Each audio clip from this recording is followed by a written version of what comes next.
Hello neighbors, it's Brad here at eTrailer, and today we're taking a look at a 2012 Honda CRV with a Roadmaster base plate designed for a crossbar style tow bar. So if your tow bar recommends a crossbar style, this is what you're going to need to have on your base plate, and this will attach to your base plate and allow you to flat tow your vehicle. So this is what your base plate will look like installed on your CRV. Now it does look really clean. It's actually tucked away, and from certain angles you can't even really tell it's there. There's no major trimming to do on the fascia, which is awesome. It pops into the factory holes, and you have a nice spot here to mount your wiring harness. So this is a good option. Install is relatively easy. It does require pulling the front fascia off, and this will replace your front impact bar. But overall, this is something that's pretty easy to do, and I'm gonna walk you through the installation. So we're gonna begin with the removal of the 4 plastic push pins on the grill here.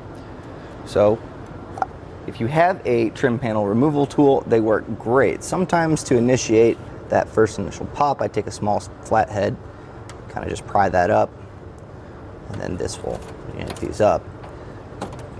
And if you don't have one of these, I highly suggest them if you work on cars at all. They are very handy. So now you're gonna go underneath your vehicle or raise it up on a lift if you have one, and you're gonna see there's a 10mm bolt. I am on the passenger side, so I'm gonna remove this and get our plastic push pin off, and then I'm gonna repeat that on the other side.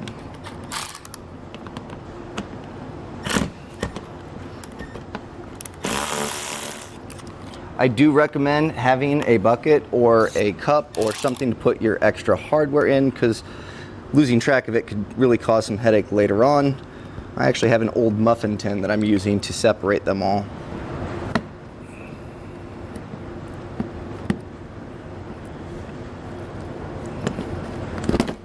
Next, we're going to take the 4 plastic push pins off the front fascia area.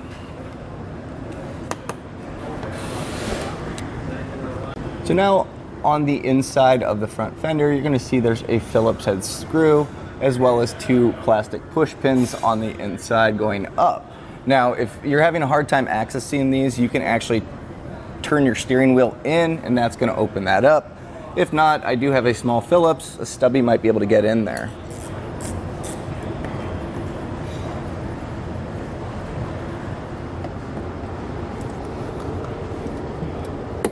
Once you get this last one out, you're gonna go ahead and repeat that process on the driver's side. So now there is a plastic push pin. It's kind of hard to see, but you can see where the fascia meets this black bottom lower part. It's kind of tucked, my finger's right about here, so we're gonna go ahead and pop that off. So once you get that plastic push pin pushed out, you're gonna see this actually drops down a little bit. Now this can clip in, so if you need to, you might need to push that little plastic piece to separate it. From there, we're gonna work our way up on this fender liner. Now, it's important that you don't put too much pressure pulling out on this, because if this creases, it's gonna leave a white mark. So take your time with this. And if you have a plastic trim panel removal tool, that works great. I'm gonna just use my fingers for now and see where I can get with that. So once that pops out pretty easily, you're gonna see there's a Phillips head screw right there. We're gonna go ahead and take that off. And once we do that, we're gonna repeat the process on the other side.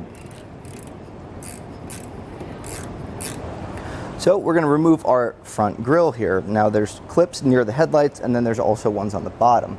And the trick is you really wanna pull it straight out, but I'm gonna kind of work my way from the outside in here.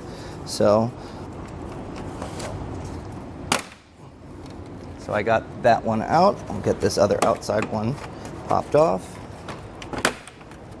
You're gonna see the 4 bottom clips. If you kind of pry the grill back just a hair, you might be able to pinch these. And maybe a set of pliers might help, but just pinch those and see if you can't get it to pop through. We're gonna be ready to pull the fascia off shortly, so if you wanna go ahead and grab an extra set of hands, that's really gonna help you out. Now, something else that I do is run a little bit of painter's tape between the fender and where the fascia meets it, and that's just gonna help when taking it off, but also putting it back on. That way you're not making paint chips along this edge, so it'll help protect it a little bit.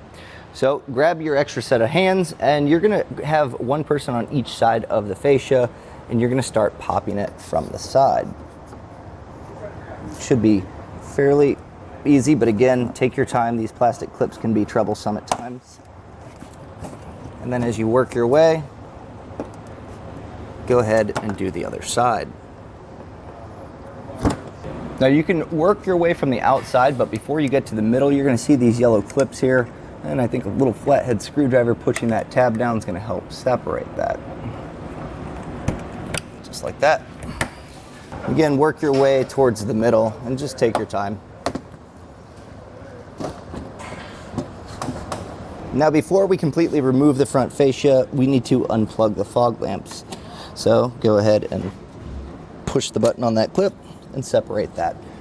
Once you have it removed, I recommend finding a safe place to put this so it doesn't get scratched. We're gonna use a trash can here just to set it on there, but if you have anything that's padded or elevated to keep this from getting scratched, you're gonna wanna do that. So now we're gonna remove the plastic clip from the plastic air dam to the bumper impact support. You're gonna wanna give it a quick quarter turn.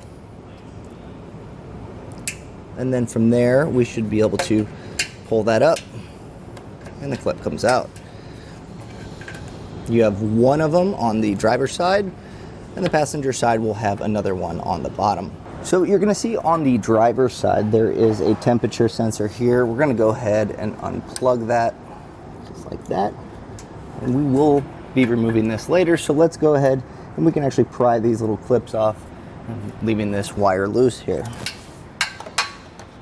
So on where the bumper support actually mounts to the frame rail, there's going to be 4 12mm bolts.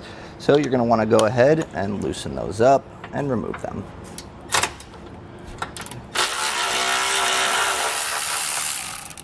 I'll leave the top for last because there is a tab that's going to kind of hold this in place.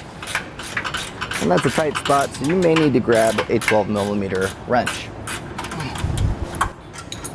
Now we're going to go ahead and repeat that same process on the other side. Now our impact bar should be able to come off pretty easily. Now on the back side, I did leave that clip there. Now that I have it off, it's a little easier to get some pliers on that to get that clip. And so let's go ahead and get that off and clip it back onto the harness that we unplugged it from. We're going to go back now with where that handy tab was that kept that impact bar on, and we're going to flatten that down. Using a pair of pliers seems to work pretty well. And you're going to want it flush with the middle. For clearance of the base plate itself, we're actually going to trim this out so it'll fit in place. So I've taped these off just to kind of give myself a visual marker while doing it. Since you're going to be trimming next to the radiator, I suggest using snips. Using a powered tool or a rotary tool, if you are going to go that route, you might pry that back and make sure you don't make contact with your radiator.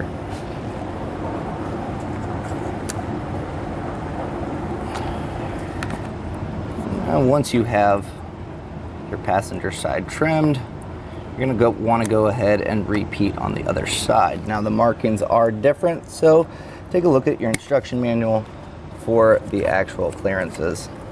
You're going to want to grab your 8 supplied bolts as we're getting ready to put the base plate up, and putting a little bit of thread locker on this is really going to make sure that that stays in place. So you don't have to put a ton, just the first few beads there, and then make sure it's coated. You're going to want to grab an extra set of hands, have your hardware ready. You're also going to want to make sure that you have your lock washer and then your flat washer already orientated on the bolt, and that's going to make it a lot easier putting it in place. Now, something that you'll see as I'm over here, our cooling line here off the radiator, you're going to want to make sure to be extra careful to not puncture or damage that. So feed it in slowly, and then if you get to a point where you need to make a little clearance like this, just slowly bend it out of the way. Make sure you don't put too much pressure. Now go ahead and you can hand thread the bolt in place.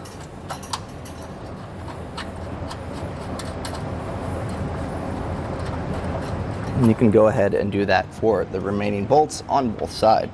Next, we need to remove 4 plastic push pins on the driver's side inner fender. And so what that's going to do is gain us access later to run the bolt through. So you have one kind of tucked behind where the tire and wheel are, and then one up top.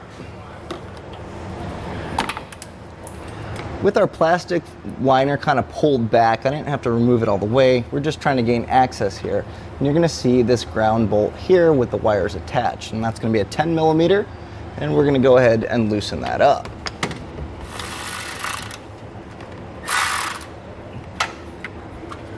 Now, above, you're going to feel a threaded hole up here. We're going to move that up and make sure that that ground is in there properly. There is a slot for that little tooth to pop into, and once in place, we'll go ahead and tighten that back down. On our driver's side, you're going to see our subframe bolt here, and that's going to be a 17 millimeter. Now, it's very important to leave the other side on. You only want one of these removed at a time, so we'll start here. Go ahead and zip that off.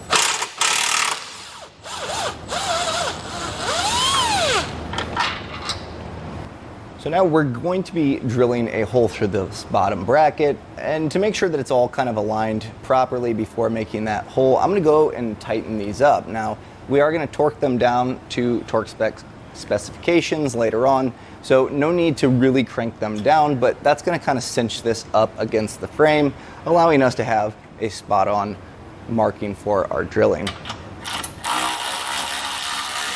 So now we're going to take a 1/2-inch drill bit and run it through this bottom hole here, and we're going to be drilling through the actual frame itself here. So take your time, and now you can kind of start to see the reason why we removed the subframe bolt, as that bolt does stick up. So go ahead and start drilling through that.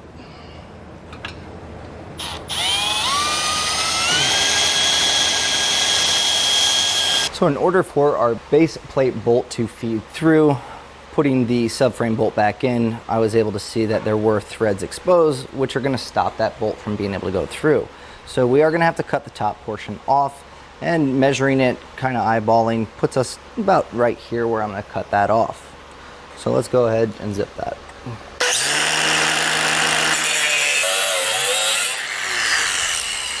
Once you have that cut, you're going to kind of file around the edges so it'll taper back in, and then you're going to want to double check to make sure that bolt can go through.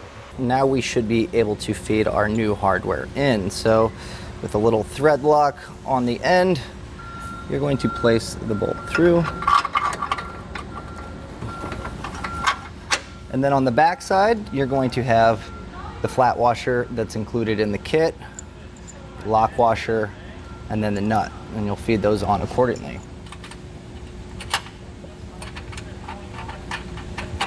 So now to tighten that up, I'm going to use my 19 millimeter wrench on this side and come back with a 19 millimeter socket and tighten that into place. Again, doesn't have to be too tight. We're going to go ahead and torque those down. With my hole drilled on the passenger side here, I have my bolt already back in place. This is able to pass through without making too much contact. So I have that fed in. I'm going to put my flat washer, my split washer, and the bolt on the back side. Normally I like to tighten it down on the nut side, but because this is kind of hard to get to, we're going to do it this way and zip it up. Now we have all of our hardware in place. We're going to go back with a torque wrench and torque it down to the manufacturer's specifications. If you don't have a torque wrench, I highly suggest getting one, and we have those here at eTrailer, or you can rent one generally from an auto parts store. But there are two different sizes of hardware in the kit, so make sure you are doing the corresponding torque settings with it. You're also going to want to try to torque it on the nut side if possible. These are weld nuts, so you're kind of limited, but on the larger bolts, try to torque them up on the back side.